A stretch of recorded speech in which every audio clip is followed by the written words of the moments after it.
이번 시간은 이제 교육 경영 중에 재정론, 돈에 관한 것인데, 돈은 직접 교육 활동에 쓰는 돈이 있고, 간접적으로 교육 활동에 쓰는 돈이 있습니다. 어떤 교육 활동을 위한 어떤 주변 환경을 개선하거나, 이런 것들이 간접 교육비입니다. 또는 이제 이걸 기회비용, 교육 활동을 위해서 다른 포기하는 비용들, 예를 들어 알바하다가, 임용고시 공부하기 위해서 그만두거나, 아니면 직장 다니다가 임용 준비하거나. 그래서 직장 다닐 때 받을 수 있는 돈, 그게 기회비용입니다. 집에 놀다 그냥 임용 준비하면은 기회비용이 없는 것이고, 다른 거 하다가 그 소득을 포기하고, 공부하는 거, 교육하는 것이, 공부하는 것이 이 기회비용입니다. 한마디로 교육활동, 교육 받기 위해서 포기하는 소득, 한마디로 이걸 유실소득이라고 합니다. 포기한 소득이 간접교육비가 됩니다. 한마디로 교육활동하기 위해서는 손해보는 돈, 포기했던 돈이 간접교육비. 그래서 간접교육비는 환경개선 비용, 기회비용 이런 것들이 다 간접교육비입니다. 예를 들어 학원 가기 위해서 버스비 쓴다, 교통비, 이것도 간접교육비입니다. 학교 측면에서는 학교 짓고 주변 환경을 이렇게 도로를 만든다든가 이런 것들을 환경개선 비용도 간접교육비입니다. 그 다음에 이제 교육비에는 표준교육비 있습니다. 교육비는 얼마나 들 것인가 예산을 잡기 위해서 학생 1인당 최소한 공교육 활동하기 위해서 1인당 얼마를 할 것인가, 이것이 표준교육비입니다. 그래서 표준교육비는 초등학생을 1.0으로 해서 중학교 한 1.28, 고등학교까지 한 1.5 이런 식으로 해서 학생 1인당 드는 비용을 기준으로 하는 것입니다. 그것을 교육비 차이도 이렇게 부릅니다. 그런데 이 돈을 쓸 때, 국가에서 예산을 쓸 때 돈을, 원래 국가 예산은 돈은 다 외상의 원칙입니다. 물건을 먼저 받고 돈은 나중에 줍니다.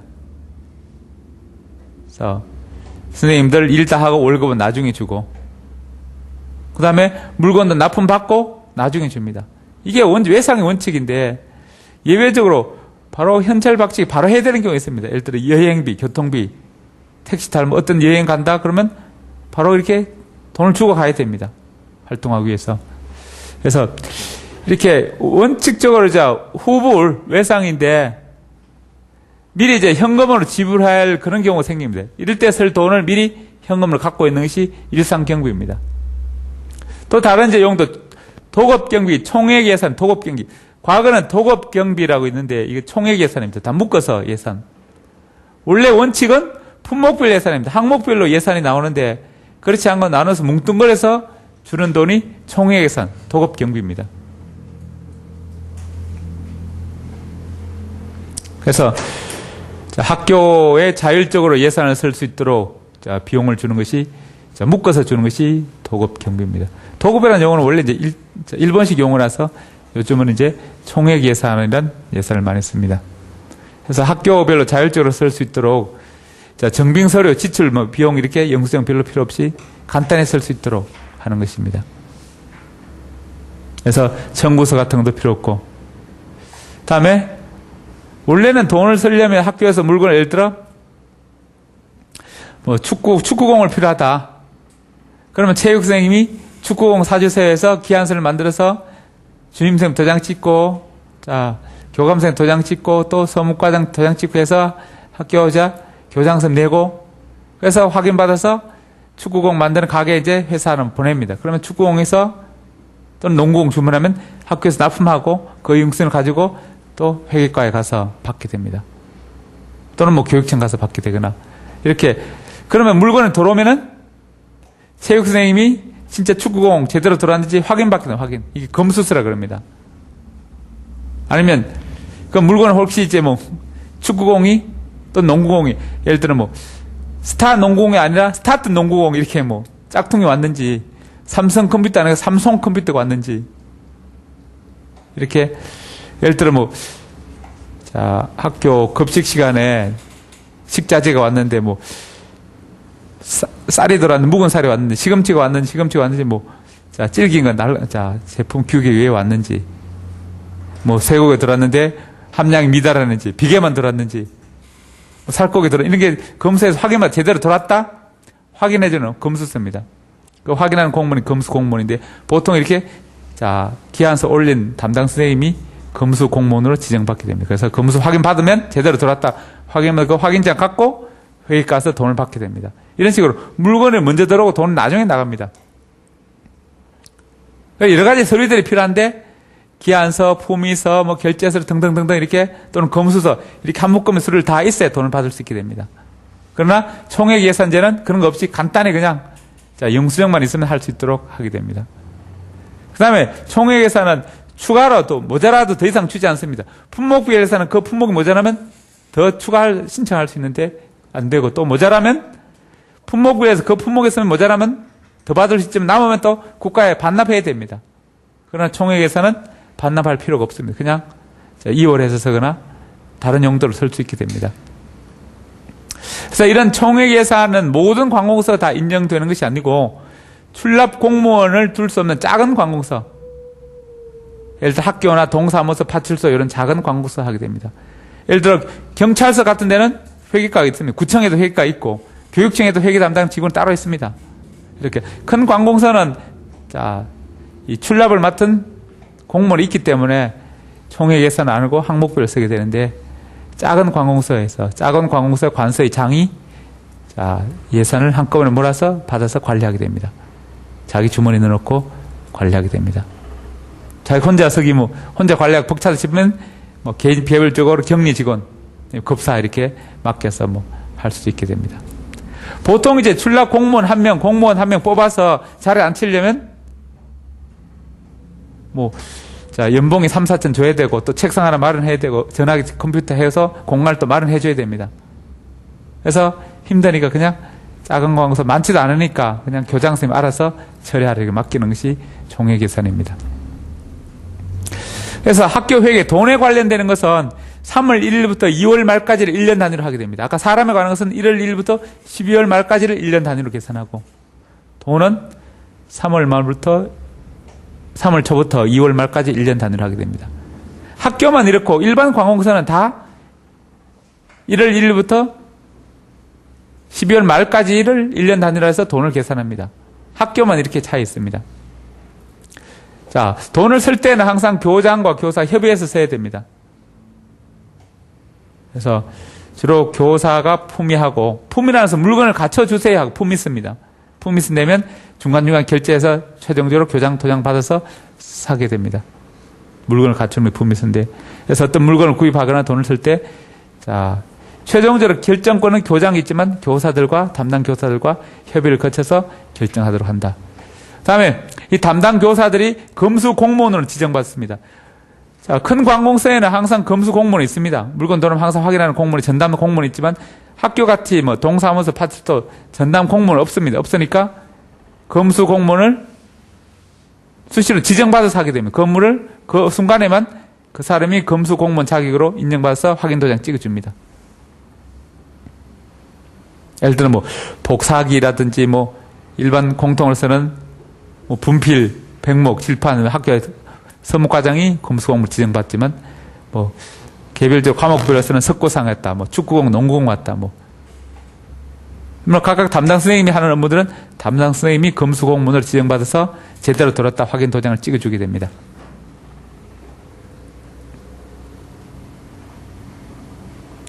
그런데 이제 아까 이런 예산은 직접 지방자치단체에서 돈을 모아서 그거 다 써야 됩니다. 원래 교육 책임은 지방자치단체 업무입니다. 그런데 돈이 모자라니까 국가에 지원하는 국가의 교부금이 많아서 국가에 의존하는 비율이 높다 그랬습니다. 그러면 원래 지방에서 쓰는 돈은 지방세를 거두게 됩니다. 지방세를 거두게 돼요. 국가에서 거두는 것은 국세입니다. 그래서 지방에서 교육 업무니까 지방세를 거둬서 지방에 필요한 비용을 다 충당해야 됩니다. 한마디로 교육을 충당해야 되는데 그 교육 업무를 교육위원회에서 맡겨서 하니까 시나 도에서 세금을 걷어서 교육 업무를 다 완수하고 충당해야 됩니다.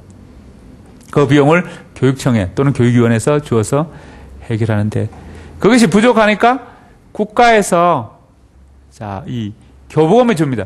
국가에는 국가의 세금을 거두게 됩니다.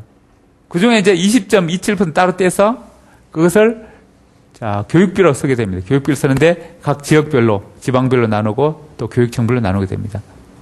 우리나라 예산은 교육비가 한 20%, 국방비가 한번 자, 뭐, 한 35%. 그 다음에 기타 이렇게 여러 가지 비용들이 나오게 됩니다. 그래서 국방비가 가장 뭐 35%니까 전 예산의 3분의 1이 국방비입니다. 뭐 무기 사고, 군인들 월급 주고, 무기 주고, 이런 거를. 그 다음에 학교 가면 교육비 20% 정도 됩니다. 그러면 벌써 50% 넘었습니다. 그래서 나머지 공무원을 운영하는 이런 내용들입니다. 그런데 국가에서 지원해주는 국세 20%를 뽑아서 주는데,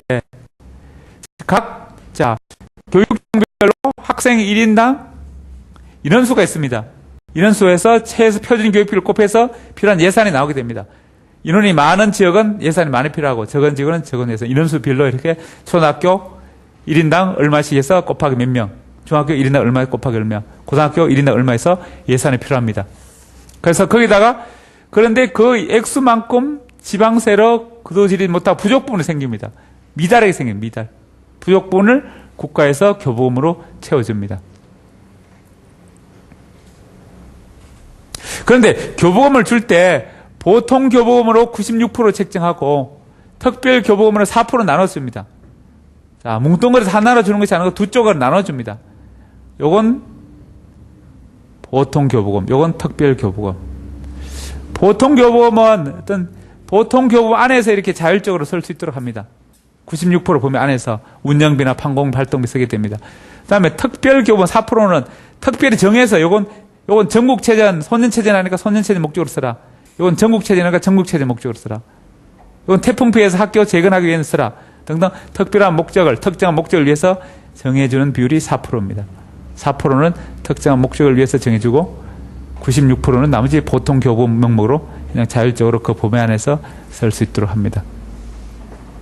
그래서 국가가 주는 돈을 교부금, 지방자치단체에서 교육위원회에서 주는 돈은 전입금 이렇게 이야기합니다.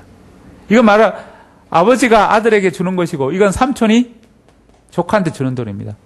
원래 시도 의무니까 시도에서 해야 되는, 시도에서 교육을 다 담당해야 되는데 그 담당하는 사람을 교육을 따로 떼서 독립원칙에서 따로 떼서 교육위원회에서 맡깁니다. 그래서 교육위원회에서 하니까 그 비용을 지방자치단체 시도에서 비용을 주게 됩니다. 전입금을 주는데 그거 부족하니까 국가에서 또 교부금으로 주게 됩니다. 그런데 비용 크기는 교부금이 대부분을 차지하고 전입금은 조금 정도 됩니다. 다음 과거에는 교육세라는 게 있었습니다. 교육세. 교육세라는데 지금도 교육세가 있는데 그게 지방교육세, 중앙교육세인데 과거는 교육세를 따로 떼서 이런 교부금하고 따로 줬습니다. 이건 교부금, 이건 교육세 따로 줬는데 이제는 교육세를 교부금 포함시켜서 같이 묶어서 줍니다. 그래서 따로 떼어서 주는 돈을 양여금이라고 해요. 양여금. 원래 이 교육세는 누가 국민한테 받을 권리가 누가 있는가? 교육위원회에서 받아야 됩니다. 교육위원회에서 받아야 되는, 교육위원회에서 세금 그 돈은 공무원에 없으니까 국가에서 대신 받아서 주는 것입니다. 요건 원래 내 돈, 내 알바에서 내가 번 돈입니다. 번 돈인데 내가 못 받으니까 삼촌이 가서 엄포를 놔서 받아주는 것과 똑같습니다. 그래서 그런데 삼촌은 원래 주는 용돈하고 여기서 받은 돈하고 합쳐서 그냥 묶어서 한 주머니에 넣어서 한 봉투에 넣어서 주는 것입니다. 옛날에는 봉투를 따로따로 해서 줬는데 지금은 같은 봉투에서 준다. 이런 의미입니다. 그래서 지금은 양여금이 없고 교육세가 교부금이나 전입금에 포함돼서 준다. 기타 이렇게 교육청에서는 수수료, 사용료, 전용료 이런 거 받게 됩니다. 학교, 동네 주민들한테 운동장을 빌려주고 한 시간에 몇십만 원씩 받아서 동네 체육대 한다. 교회에서 체육대 한다. 그럼 학교 운동장 빌려주고 얼마 받고. 또 도서관 가면서 학생들이 매일 들어가면서 500원씩 1000원씩 내면서 받고. 여러분 임용시험 칠 때 전형료 그런 거 받고. 기타 잡소입들이 있습니다. 이런 것들이 다 포함해서 학교 교육비를 쓰게 됩니다. 그중에 가장 큰 것은 국가에서 주는 교부금. 그 다음에 지방자치단체에서 주는 전입금 이런 것들입니다.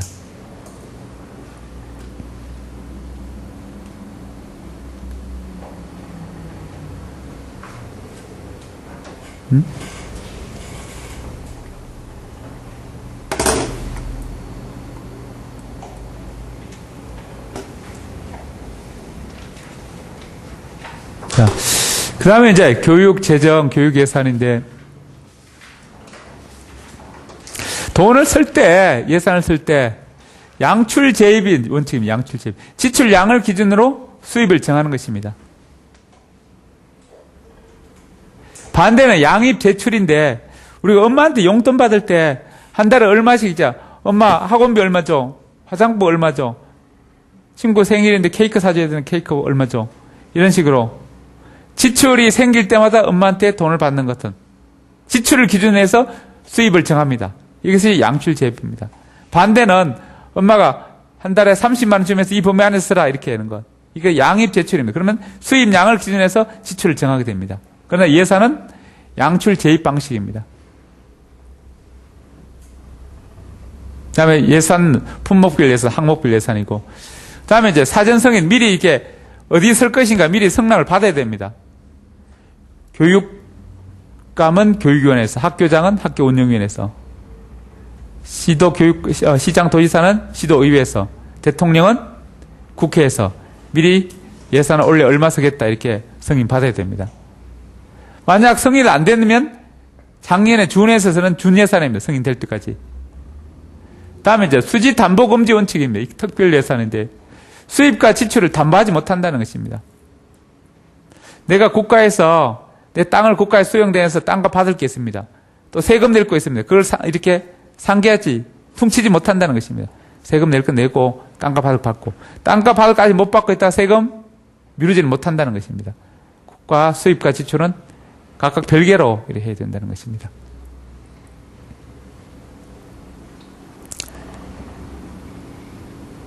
그래서 자, 그다음에 이제 예산을 이렇게 예산은 미리 이제 이 정부에서 한번 행정기관에서 집행기관에서 만들어서 의결기관에 내서 의결을 받게 됩니다. 확인받습니다. 국가 같으면 자, 재정부에서 확인해서 국회에서 동의를 받게 되는데, 그래서 자, 집행기관 예산부에서 예산을 만들어낸 것을 그걸 자, 원래 예산인데 그것을 중간에 가서 국회에서 수정받게 됩니다. 너무 많다 깎자 이렇게 삭감되거나 이럴 때 이걸 수정된 예산을 수정예산이면 수정예산.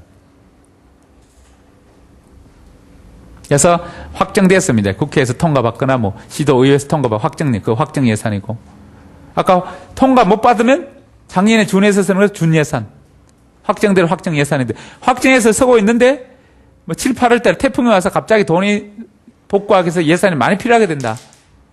원래 뭐 340조 쓰게 되는데 수립이 많아서 350조, 10조가 더 필요하다. 그럼 국민들의 세금을 10조 더 굳어야 된다. 이럴 때 예산을 변경하는 것을 추경 예산이다 그러면 추경 예산은 추가하고 경정을 바꾸는 거죠. 추가 변경하는 예산이 추경 예산입니다. 정확하게는 추가 경정 예산입니다. 경정이라는 것은 변경한다는 의미입니다. 그래서 추경 예산은 예산이 확정되고 나서 중간에 쓰다가 더 필요해서 바꾸는 것이고, 수정 예산은 확정되기 전에 미리 자, 결정할 때 자, 삭감된 예산이 수정 예산입니다.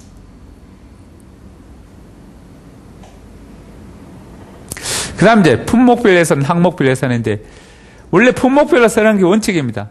인건비 얼마, 관리비 얼마, 건축비 얼마, 뭐 전화비 얼마, 통신비 얼마 이렇게 항목별로 쓰는데, 그러다 보니까 자, 불편하게 생깁니다. 그래서 비효율적으로 생깁니다. 비효율적인 예산을 방지하기 위해서 성과주의, 성과별로 예산을 짜요. 성과가 많은 데는 예산을 많이 하고 적은 데는 적게. 주로 성과별 예산은 예를 들어 도로를 닦는, 그러면 도로 1km당 뭐 1억이다. 그러면 고속도로 전부 합쳐서 뭐 327km다. 그러면 327억을 예산 배정하는 것입니다. 이런 식으로 단위당 활동별로 단가별로 이렇게 계산하는 것이 성과주의. 그 다음에 기획 예산은 계획 예산입니다. 장기 계획, 단기 계획. 계획을 고려하는 기획 예산입니다.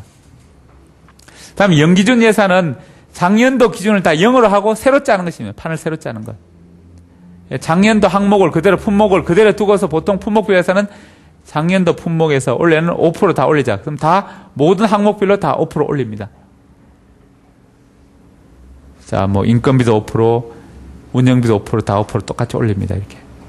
그렇지 않고 작년에 다 없애고 새로 하는 것입니다. 예를 들어 작년에는 임용고시 공부하지 않을 때 엄마가 용돈을 30만 원 받았는데 원래 임용고시 하니까 물가 상승률을 하게 되니까 한 5% 올라서 30만 원에서 5% 뭐 32만 원 받기로 한다. 뭐 이런 식으로 그대로 비율만 올리고 항목은 작년 그대로 쓰는 경우가 품목별 예산이고, 연기준 예산은 작년도 예산 다 포기하고 작년도 썼던 항목 다 버립니다. 작년도 화장품비, 뭐다면 친구 교재비, 뭐 술값 다 포기하고자 새로 다 짜는 것입니다.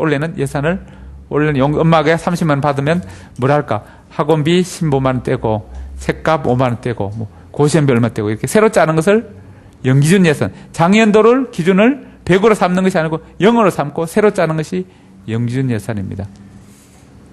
품목별 예산은 작년도 예산을 100으로 삼고 거기서 뭐 5% 오르면 곱하기 105 해서 예산을 편성합니다. 그래서 항목 품목이 똑같아집니다. 그러나 연기준 예산은 작년도 0으로 하기 때문에 예산이 다 없어지는 것입니다. 작년 항목에 예산 배정이 원래 0이 됩니다. 다 0으로 치고 새로 짜는 것입니다. 그러다 보니까 있던 예산이 없어지고 없던 예산이 새로 생깁니다. 그래서 전년도를 예산을 전혀 고려하지 않는 것입니다. 전년도 그 항목에 썼다 해서 올해도 그 항목으로 지출되는 것이 아니고 전혀 고려하지 않고 새로 짭니다. 새로 짜는 것이 연기준 예산입니다. 다음 PERT, 퍼트 방법은 사업평가 검토 기법이라서 시간별로 단계별로 세분화시킵니다. 그 다음에 도식으로 그려서 플로차트 형식으로 하는데, 자 이렇게 1단계, 2단계, 3단계, 4단계 이렇게 단계별로 합니다. 그래서 예산을 여기서는 인건비를 얼마 이렇게 인건비 항목을 정했다면 여기는 그랬고 1월 달에 얼마, 2월 달에 얼마, 3월 달에, 12월 달에 얼마 이렇게 단기별로 이렇게 예산을 배정합니다. 이런 것들이 PERT 방법, 퍼트 방법입니다. 주로 이제 차트를 만들 때 도식으로, 자 플로 차트 형식으로 단계별로 하게 됩니다. 그럼 기간을 훨씬 단축할 수 있고 또 단계별로 책임감 있게 할 수 있고 또 단계를 설정할 때 구성원들이 참여할 수 있는 그런 특징이 있습니다. 그 외에 이제 예산에도 목표 설정, 목표 관리, 목표 중심으로 예산을 만드는 목표 관리 예산. 자 구성원을 동기유발시킬 때도 목표 관리 기법, 목표 설정 기법이 있고, 자 구성원 조직을 자 이렇게 관리할 때도 목표 관리, 예산을 통해서 하는 예산에도 목표 중심으로 하는 목표 관리 예산이 있습니다. 목표 중심으로 자 짜는 것입니다. 다음에 자본 예산, 이거 공채인데 예산은 원래 국민의 세금을 거둬써야 됩니다. 그런데 세금이 원래 불경기에서 안 거둬집니다. 그러면 그 돈을 어디 한국은행에서 와서 돈 좀 찍어달라 해서 돈을 쓰고 나중에 경기가 호전됐을 때 세금을 많이 거둬들이면 그 빌린 돈을 한국은행에 갚게 됩니다. 그것을 공채를 발행해서 부족한 예산을 채우는 것을 공채 예산 또는 자본 예산 이렇게 이야기합니다. 근데 복식 예산은 일반 예산이면 경상 예산입니다. 경상 예산인데 경상 예산에다가 자본 예산을 두 가지 같이 쓰는 것을 이중 예산 또는 복식 예산 이렇게 부릅니다. 국민에게 거두기도 하고 자본 예산 같이 쓰는 것입니다.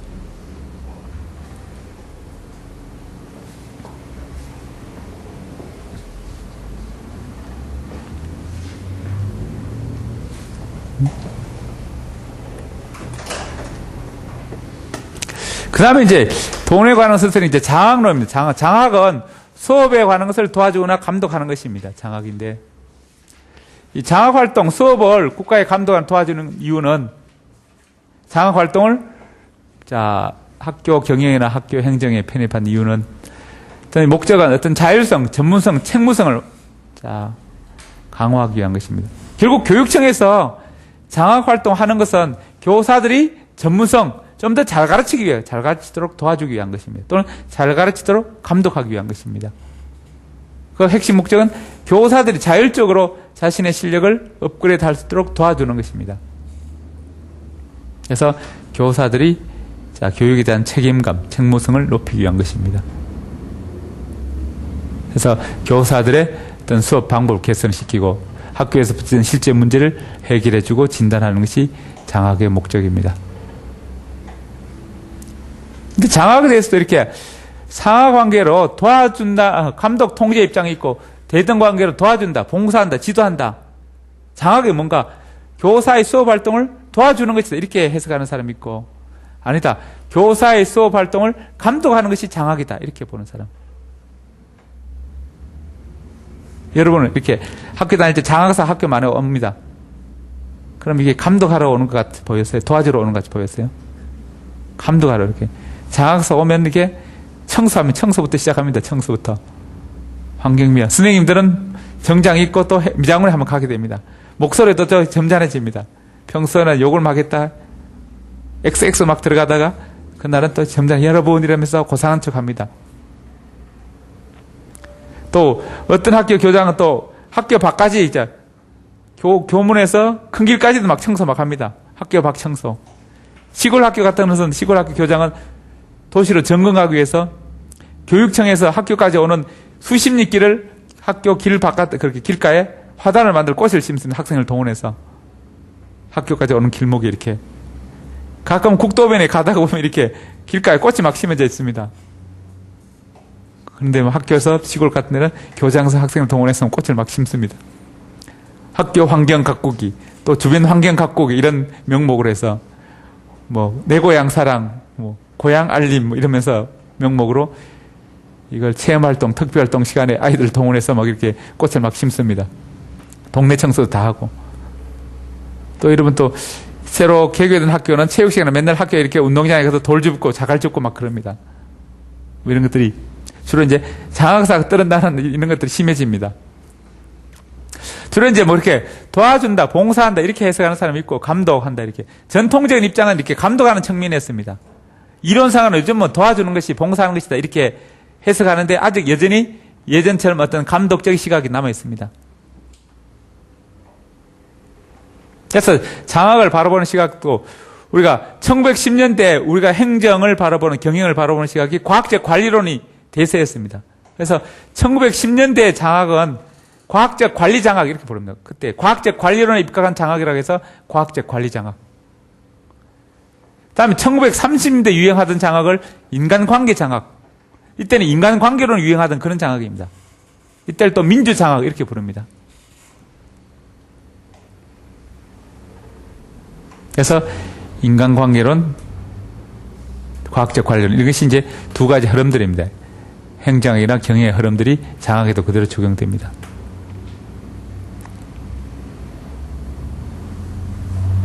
이런 인간관계 장학에 따라 어떤 장학의 흐름들이 교사의 어떤 시키는 입장에서 이제는 자발적 그런 능동성을 강조하는 쪽으로 하게 되고 개별 교사를 개인주의, 개인의 어떤 인간주의, 인간존중 성향이 강해서 또 개별 교사를 개별적 감정적 문제를 해결하거나 복지를 도와주거나 이런 것들이 장학의 방향으로 부각됩니다.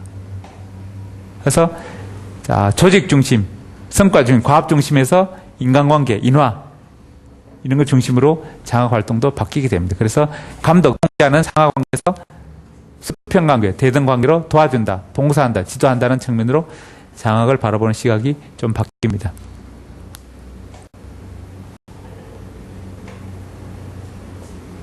그 다음에 또 1940년대는 동료장학, 협동, 교사들끼리 이렇게 좀 실력 있는 교사들끼리 같이 팀을 합쳐서 스타트하면서 하는 동료장학, 협동장학 이런 것이 유행합니다.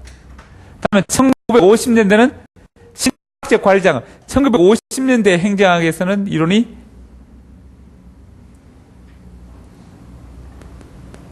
과학적 관리론 입각한 그것이 절충설로 나왔죠. 절충설. 과학적 관리론과 인간관계는 절충한 행동 과학론이 유행합니다. 그에 맞춰서 장학도 그때 장학을 신과학적 관리장학. 이 과학적 관리장학이 약간 업그레이드 된 것이다 해서 신과학적 관리장학. 이렇게 이 행동과학론이 인간관계론과 과학적 관리론 절충하는데 절충 중에서도 과학적 관리론 쪽에 기울어진 절충입니다. 그래서 이때 장학을 신과학적 관리장학 1950년대입니다.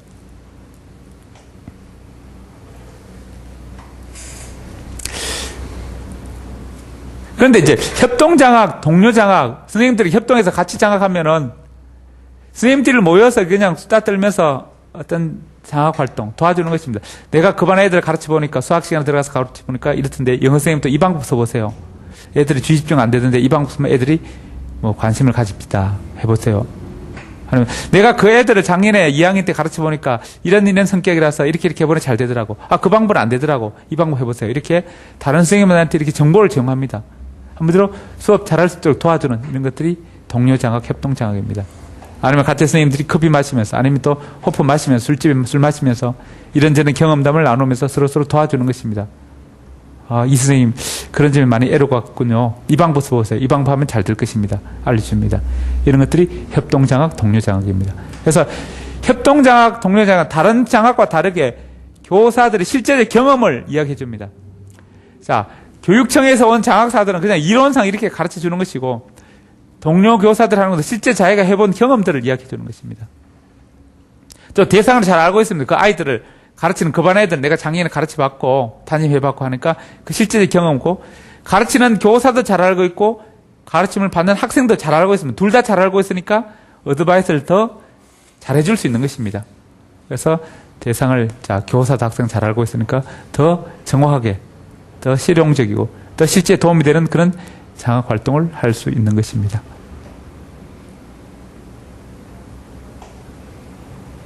또 교사들끼리 하니까 장학사가 방문할 필요가 없고, 또 교사들끼리 같이 힘을 합쳐서 했으니까 공동의 성취감, 이런 걸 할 수 있게 됩니다.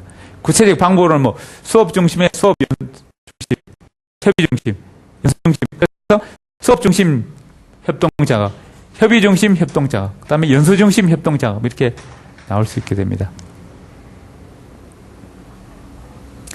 그다음에 이런 장학 활동도 학교 안에서 한다 해서 뭐 학교 장학 또는 교내 장학, 학교 장학 이렇게 부를 수 있게 됩니다. 그래서 교사들끼리 한다 해서 뭐 자율 장학, 혼자서 한다 해서 자기 장학, 혼자서 자기 혼자 뭐 부족한 부분을 책 찾아보거나 동영상 보거나 전문서를 찾아보거나 전문가한테 전화 걸어보거나 이런 방법으로 하는 것이 자기 장학입니다. 또는 이제 자율적으로 교사들끼리 모여서, 또는 이제 몇 학교, 이웃 학교 모여서 같이 하는 이런 자율적으로 한다 해서 자율 장학. 또는 외부 기관에 컨설팅을 의뢰해서 한다 해서 뭐 컨설팅 장학. 외부 전문기관에 와서 좀 도와서 해달라 해서 하는 것이, 외부의 전문성 갖춘 요원들이 와서 학교 상황을 살펴보면서 하는 것입니다. 결국 이것은 교육청에서 감독 통제 기능, 교육청에서 오는 것이 아니라 외부 사적 기관, 전문기관에서 와서 해주는 것입니다. 외부 용역에 의해서 이루어집니다. 한 번 더 돈 주고 하는 것이죠. 이건 뭐 공짜로 하는 것이, 이건 돈 주고 하는 것인데 그 점에서 차이가 있습니다. 이건 공적 기관에서 하는 것이라면 이건 사적 기관에서, 민간 회사에서 하는 것입니다. 교육전문연구소에서 와서 해주는 것입니다. 그 다음에 장학조직, 장학하는 조직도 이렇게 직접 교육활동을 위한 장학도 있고, 간접적으로 교육활동을 도와주는, 이게 수업활동을 도와주는 것이 장학이라면 직접 도와주는 것이 있을 것이고 간접적으로 도와주는 것이 있을 것입니다. 그래서 수업을 도와주는 것이 다 장학이라면 이렇게 직접 수업 지도, 교육 지도를 직접 도와주는 장학도 있을 것이고, 선생님끼리 모여서 하는 조직이라면 교육 직접 지도하는 이 교육 지도 조직이 될 것이고, 그 다음에 교무 분장 조직, 교무 분장은 장학, 수업 활동을 간접적으로 도와주는 것입니다. 회계과, 서무과 뭐 이런 사람들은 심지어 뭐 스쿨버스 아저씨가 현장 체험하는데 스쿨버스 태워간다. 이 간접적으로 교육 활동을 도와주는 것입니다. 심지어 이렇게 학교 수위 아저씨, 경비 아저씨도 애들이 담 넘어가지 못하도록 지켜주는 것, 이것도 교육 활동하기 위해서 간접적으로 도와주는 것입니다. 뭐 학부모들이 찬저금을 지원해준다. 이것도 간접적으로 도와주는 것이고. 그래서 뭐 운영 협의 조직 또는 지역사회 조직, 이런 것들이 다 간접적으로 수업 활동을 도와주니까 간접적인 장학 조직이 될 수 있는 것입니다. 가장 직접적인 조직은 수업 활동을 하는 교사들끼리, 같은 과목끼리 모인 교사들끼리 모여서 하는 그런 뭐 협의체 조직, 이런 것들이 직접 장학 조직이고, 나머지 것은 간접적으로 도와주는 간접 조직입니다. 그래서 장학 활동을 도와주는 조직들입니다. 아까 이야기했던 신과학적 관리 장학이 60년대 오면서 수업 장학, 임상 장학으로 발전하게 됩니다. 한마디로 이걸 교실 장학이다, 이렇게 주로 교실에서 가르치는 수업 방법을 개발하는 데 초점을 맞추게 됩니다.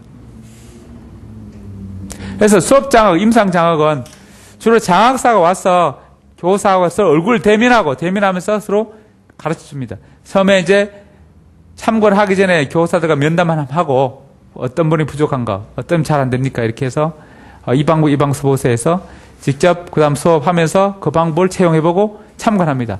잘 안 되면 이 방법 해봅시다. 그러면 또 채용하고 참관하고 계속 이렇게 반복해서 마지막 또 수업 후에 끝나고 나서 또 협의합니다. 하기 전에 하고 참관하고 하고 나서 또 협의하고 또 하기 전에 하고 이렇게 반복해서 좋은 방법을 찾아갑니다. 관찰, 참관, 수업 관찰, 수업 참관 하고 하기 전에 또 한 모임을 갖고 한 후에 또 모임을 갖고 자 관찰 전 활동, 관찰 활동, 관찰 후 활동 이렇게 관찰 전 협의 또는 관찰 활동 또 관찰 후 협의 활동 뭐 이렇게 3단계로 이렇게 나눠집니다. 자 계획 그다음에 자 실천 평가 우리가 무엇을 어떻게 얼마나 무엇을 할 것인가 이번에 어떤 방법을 해볼까요? 직접 해보고 실천하고 그 다음에 그 방법이 좋은지 나쁜지 평가합니다. 그래서 무엇을 어떻게 얼마나 이렇게 자 그래서 체계적인 지도하는 것이 대면 활동을 중심으로 하는 수업장학, 임상장학. 임상장학 결국 장학사와 교사가 얼굴을 맞대고 한다 해서 임상장학입니다. 그 다음에 1970년대는 유행이 또 바뀝니다.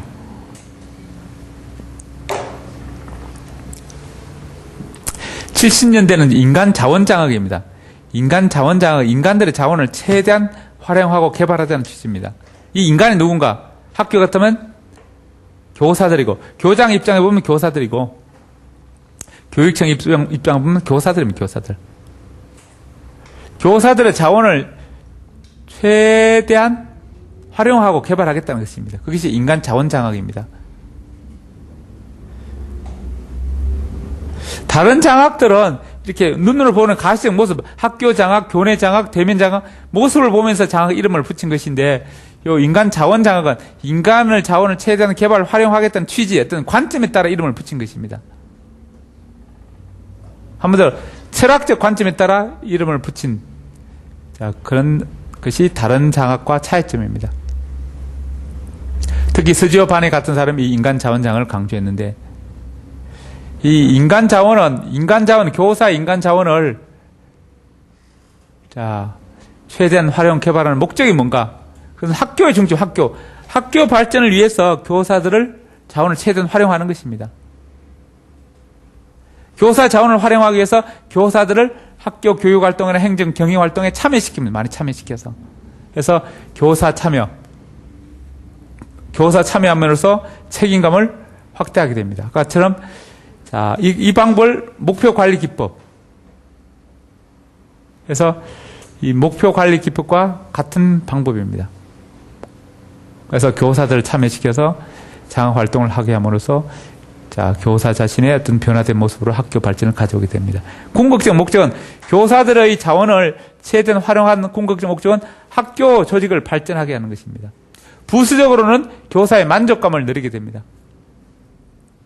반대로 교사의 만족감을 주 목적을 하고 부수적으로 학교 발전도 가져오는 이런 목적은 인간관계 장학입니다. 그래서 인간 자원 장학이나 인간관계 장학이나 다 비슷한데 약간 차이점은 인간 자원 장학은 약간 학교 중심이 좀 더 기울어져 있고 인간관계 장학은 학교보다 개인, 구성원, 교사들에게 좀 더 기울어져 있습니다. 그래서 교사 만족감을 주 목적을 하고 학교의 발전을 부수적으로 하는 것이 인간관계 장학이라면 인간 자원 장학은 학교 발전, 다른 말로 조직 발전, 이 조직 발전을 중심으로 하게 됩니다. 중점으로.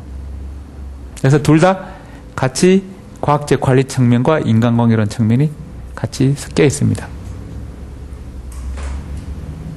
그래서 처음에 이제 인간관계론, 과학적 관리 두 가지가 계속 절충되면서 점점 중간으로 가게 됩니다. 자, 그래서 절충되는 것인데, 다음 1980년대 오면서, 자, 1980년대는 주관주의 철학입니다. 70년대 이후로 오면서 주관주의 철학에는 그때 달라요입니다. 상황이론, 리더십에도 상황이론입니다. 리더십의 특성이론, 행위이론, 상황이론 나오면 상황이론. 상황에 따라 달라진다는 것입니다. 그럼 상황에 따라 장학도 달라져야 된다는 생각입니다. 그래서 선택할 그때 상황에 맞게 선택하는 것이 바람직하다. 그래서 이걸 발달 장학, 그래서 교사의 발달 단계에 맞게 장학 방법을 선택하자는 것입니다. 어떤 방법이 항상 좋은 것도 아니고 항상 나쁜 것도 아니다. 그때그때 맞게 골라 쓰자는 것입니다.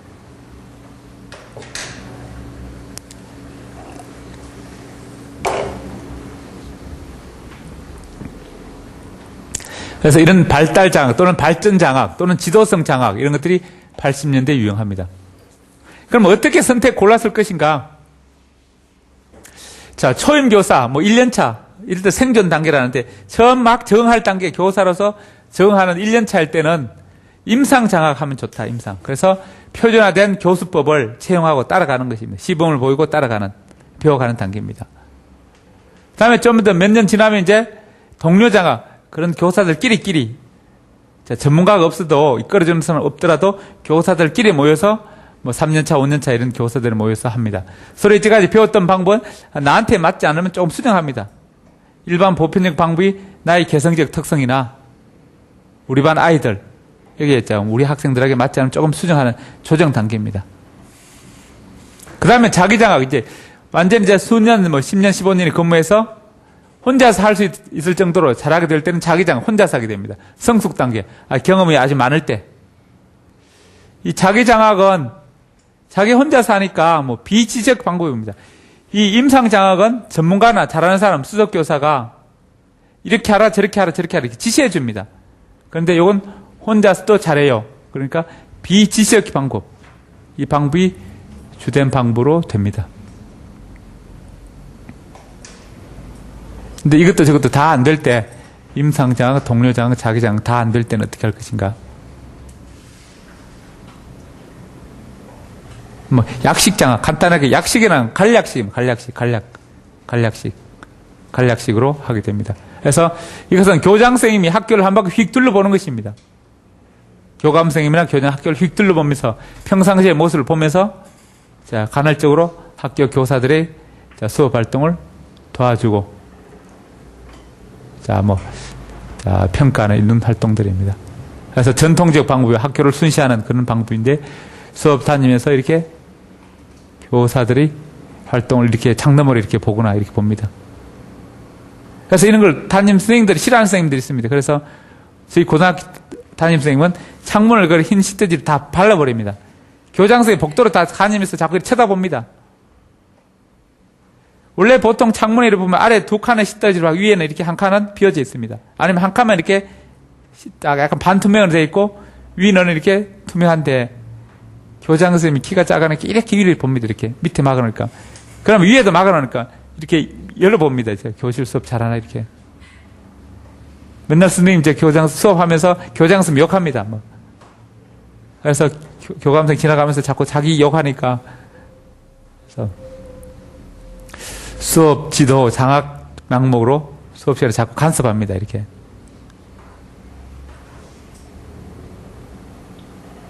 자, 그래서 이런 간략한 식으로 간략하게 하는 게 약식 장학입니다.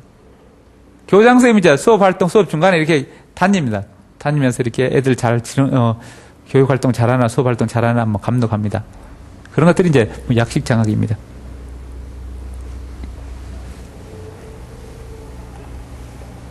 그 다음 이제, 자, 교직 실무입니다. 교직 실무. 실제 업무에서, 자, 교육할 때, 교육 어떤 자치성, 중립성, 하면서 정치적 영향을 받지 말라는 중립성입니다. 우리가 제도 측면에서도 이렇게 지방자치제로 자치를 확보하는데 수업하는 활동, 교실 내에서 교육과정상에서도 어떤 자치성, 중립성 이런 것을 확보할 필요가 있습니다. 그래서 정치적으로는 중앙에서 중앙정부로부터 지방정부, 또 행정으로부터 일반 행정으로부터 교육이 자주성, 독립성 확보하기 위해서 제도화된 것이 지방자치제도인데 이걸 수업 안에서 그렇게 하자는 것입니다. 그래서 교육과정에 특정한 종교 이념 이런 걸 주입하지 못하도록 하자. 그래서 교실에 수업하면서 자기 종교는 자기 취향을 학생들이 강요하거나 자기 정식 이념을 학생들이 가르치거나 이런 걸 자, 하지 못하도록 하자. 그게 교육의 중립성이다. 다음에 이제 이런 걸 중립성을 하기 위해서 교과서에도 만들 때도 이렇게 정치적이나 종교적으로 중립적인 내용을 하자는 것입니다. 너무 진보적인 색채도 안 되고 너무 보수적인 색채도 안 되고 중간 정도 중립을 차지하자는 것입니다. 그래서 교과서 만들 때도 그렇게 이런 중립성을 지켜야 되는 것입니다. 그럼 교과서는 국정교과서, 검정교과서, 인정교과서, 보통 이제 국정교과서를 국가가 만드는 게 1종이고 검정, 인정교과서는 뭐 2종 이런 용어들 쓰게 되는데 지금은 이제 국정, 검정, 인정 이게 뭐 공식적 명칭입니다. 그래서 검정교과서, 인정교과서는 민간 출판사에서 만든 것이고 국정교과서는 국가에서 만듭니다. 그래서 국정교과서가 원칙, 국정교과서 없을 때는 검정교과서, 검정교과서 없을 때는 인정교과서를 쓰게 됩니다. 그 다음에 이제 교직 실무에서 공문서 가면 이렇게 교사는 아까 교원입니다. 교원은 교육 공무원입니다. 교육 업무도 하고 공무원 업무합니다. 공무원 업무하면서 수시로 이렇게 뭐 교사는 이걸 잡무라 그러는데 행정 업무입니다. 행정 업무 많이 하게 되는데 문서, 기한서 이렇게 뭐 문서를 작성하게 됩니다. 자, 이 작성하는 기한입니다. 기한. 원래 작성 권한은 교장 선생님이 있습니다. 모든 문서를 갈 때 이렇게 학부형들 갈 때 학교장인이 이렇게 갑니다. 담임 선생님이 만들어서 가더라도 성적표도 학교장인이 이렇게 합니다. 교장 선생님이 이름으로 가는데 교사들의 대신 도와주는 것입니다. 업무를 분담해서. 그래서 모든 문서가 대외적으로 나가는 것은 다 교장의 이름으로 나가게 됩니다. 뭐 담임 선생님 이름으로 가는 것은 아니고 담임 선생님이 작성하더라도 교장 이름으로 교장 도장 찍어서 가게 됩니다. 그래서 담임 선생님이 이렇게 작성하는 기한이라 이렇게 한 작성인데 그럼 거기다 교장 선생님이 도장 찍는 결제입니다. 결제.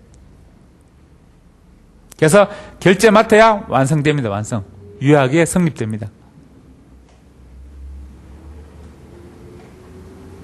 그전에는 교장 선생님 결제되는 뭐 찢었다가 붙였다가 막 마음대로 할 수 있게 됩니다. 있는데 교장 선생님이 도장 찍었는데 담임 선생님이 자기가 썼다고 해서 만들었다 해서 찢어버리고 하면 문서 손괴죄 됩니다. 이렇게.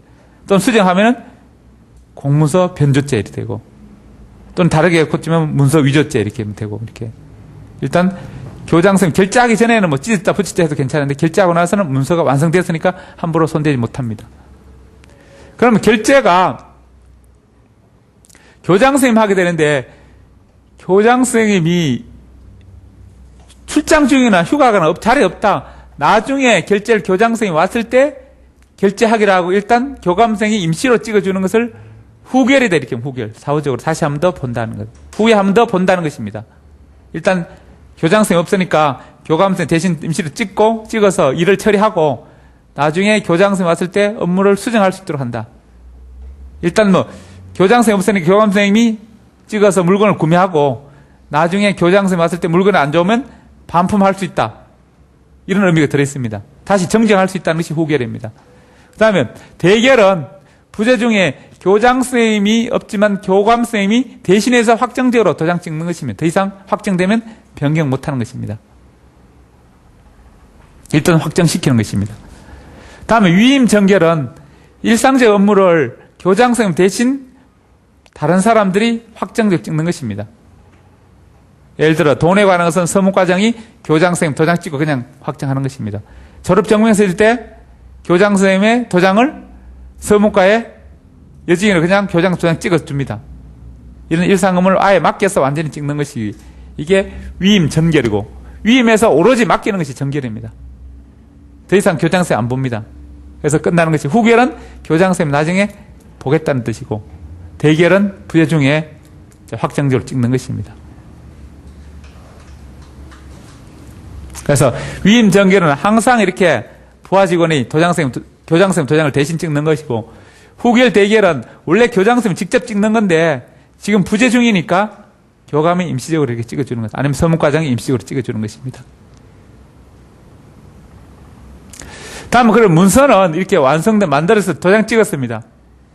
그래서 발송하는데 누가 한다 이렇게 결문을 해서 보냅니다. 발송해서 이제 도달해야 유효하게 됩니다. 도달하기 전에 무효입니다. 무효. 아직 효력이 없습니다. 완성은 됐지만 상대방의 효력이 없습니다. 내가 계약서를 써서 나한테 보내면 상대방이 도달해야 그 계약이 유효하게 효력됩니다. 자, 임용고시 합격자를 만들었습니다. 사정에서 합격자 명단을 발표했는데 이거 통지서를 가서 당사자가 통지를 받아야 합격이 유효하게 인정되는 것입니다. 우편을 보냈는데 딴 집에 도달했다. 그러면 아직까지 무효인 것입니다. 자, 예를 들어 이 카드를 쓰는데 카드 결제를 금액을 이렇게 와서 매달 얼마씩 갚으라 했는데 그게 통지서가 날아오는데 안 오고 딴 집에 가거나 중간에 뭐 꽂았는데 다른 사람이 훼손해버리거나 오다가 이렇게 없어지거나 그러면 문서가 도달하지 않았기 때문에 아직 유효가 아닙니다. 유효하지 않기 때문에 완전히 도달해야 그날부터 연체료가 부과되는 것이고 도달하지 않았으면 연체료 안 내도 됩니다. 다음부터 연체료 안 냈으면 전화해서 카드 고지서 못 받았습니다. 그러면 연체료 안 내도 됩니다. 왜냐하면 고지서를 받아야 그때부터 연체료가 들어가는 것입니다. 그래서 날짜가 돼도 내가 고지서 통지를 못 받았으면 연체가 안 되는 것입니다. 자, 자꾸 그렇게 전화하면 그 다음부터는 등기우편으로 고지서를 발행해 줍니다. 등기우편으로. 그래서 요즘 바꾼 것은 먼저 이메일은 열어받는 거 확인되니까 그렇게 이메일로 받으면 뭐 200원 할인해 준다 이렇게 얘기합니다.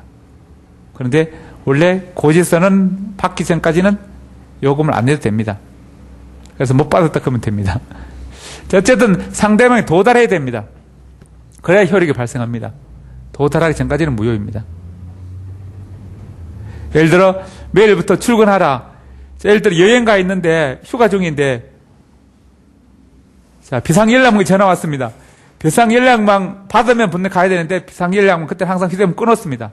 왜냐하면 안 받으면 비상연락 전달 못 받았으니까 안 가도 되는데 일단 받았으면 가야 됩니다. 그러면 연락 못 받았다고 휴대폰 꺼져서 전원이 꺼져서 못 받았습니다. 그러면 안 가도 책임이 없는 것입니다. 비상연락망 마찬가지로. 그 똑같은 것입니다. 도달해야 유효하게 효력이 발생하는 것입니다. 그런데 이렇게 또 계획하는 사람, 나는 못 받았다고 계획하는 사람이 있습니다. 그런 사람을 자 대비해서 개인적 문서는 개인에게 발송되는 개인 이름으로 가는 것은 무조건 도달해야 됩니다. 그거 유의하는데 그렇지 않고 집단으로 많은 사람 불특정 다수한테 동시에 문서가 가는 경우가 있습니다. 이럴 때는 자 미리 법으로 정해버립니다. 공고는 5일이 지나면 무조건 알았다고 간주해버립니다. 몰라도 안 것처럼 해버립니다. 법률 같은 건 20일이 지나면 그 법이 있었든지 없었든지 몰라도 무조건 효력이 발생합니다. 나는 그런 법 있는지 몰라서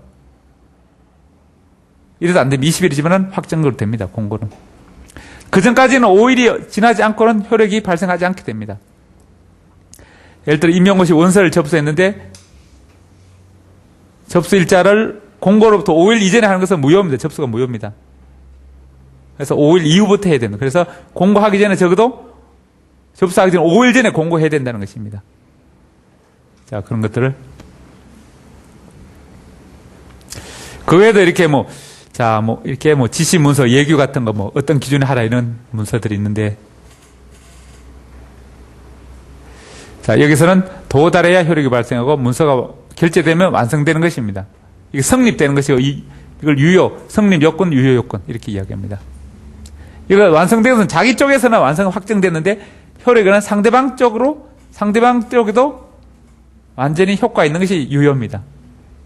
여기까지는 나한테만 확정된 것이고 이쪽은 상대방까지 도달하면 상대방까지 확정되는 것입니다. 그 다음에 이제 학교 정화구역이 있습니다. 행정 정화구역. 이거 혐오시설 같은 거 하지 말라는 것이 학교 정화구역인데 절대구역은 절대로 안 되는 것이고 교문에서 출입문에서 50m까지는 상대구역은 원칙적으로 안 되는 것이고 예외적으로 이렇게 조절할 수 있는 구역입니다. 학교 담장으로부터 경계로부터 200m입니다. 그래서 200m 안에 상대구역 안에 절대구역이 있습니다. 다음에 이제 학교 시설에 대해서 이렇게 시방서는 시방세가 아니고 시방서인데 학교 건물을 어떻게 지어달라, 체육관을 어떻게 지어달라, 운동장을 어떤 식으로 해달라 이렇게 계획서, 초안지입니다. 계획서.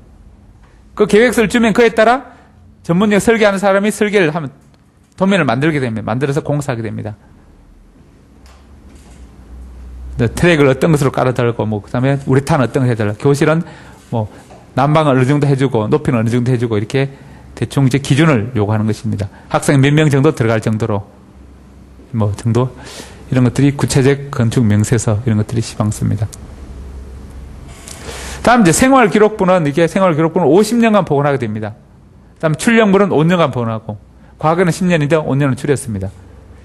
다음에 생활기록은 한글이나 숫자로 기록하게 됩니다. 한자는 자, 기록하지 않게 됩니다. 그래서 한글 숫자로 기록하게 되었습니다. 옛날 생활기록부는 한자로 적었는데 요즘 선생님들은 이제 한자를 잘 몰라서 자꾸 엉뚱한 거, 딴 거 적게 됩니다.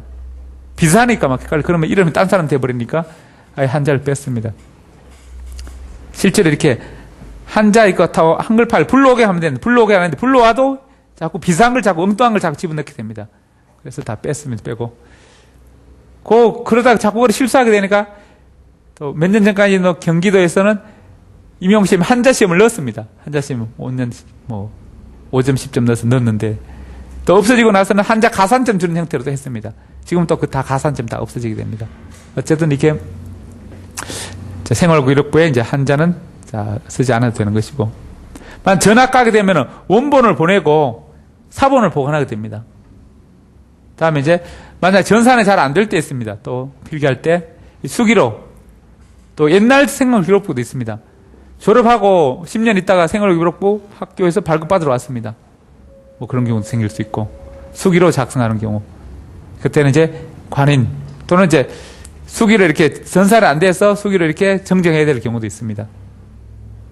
그때 성매나 주민등록 출결 이런 거 중요한 거 고칠 때는 도장 관인을 찍고, 관인이라서는 교장선생님 도장 찍는 것이고, 자, 가벼운 것은 이렇게 취급자인 이렇게 담임선생님이 도장만 찍으면 됩니다. 그 정도 하면 되고요. 다음 졸업장 같은 경우는 뭐 영구적으로 보관하게 됩니다. 자, 오늘은 이 교육 경영은 여기까지 하겠습니다.